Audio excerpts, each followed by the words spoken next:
ایک روایت میں ہے کہ خواب معلق رہتا ہے جب تک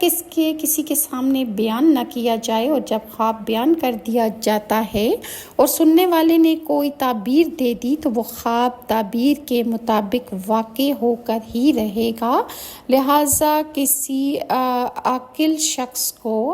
اپنا خواب سنانا چاہیے جس کا پتہ ہو کہ وہ آپ کو اچھی تعبیر دے گا۔ ایک اور روایت میں نبی کریم صلی اللہ علیہ وسلم کا یہ ارشاد ہے کہ خواب پہلی تعبیر دینے والے کے مطابق ہو جاتا ہے،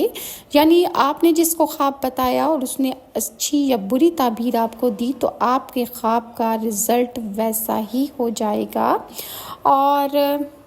اسی طرح کچھ خواب میں آپ کے ساتھ تعبیر کے ساتھ شیئر کرتی ہوں۔ عورت اگر خواب میں یہ دیکھے کہ اس نے مرد کے کپڑے پہنے ہیں اور وہ مردوں جیسی ہو گئی ہے تو اس کی حالت بہتر ہوگی۔ کپڑے اگر بہت زیادہ لمبے یا چوڑے دیکھے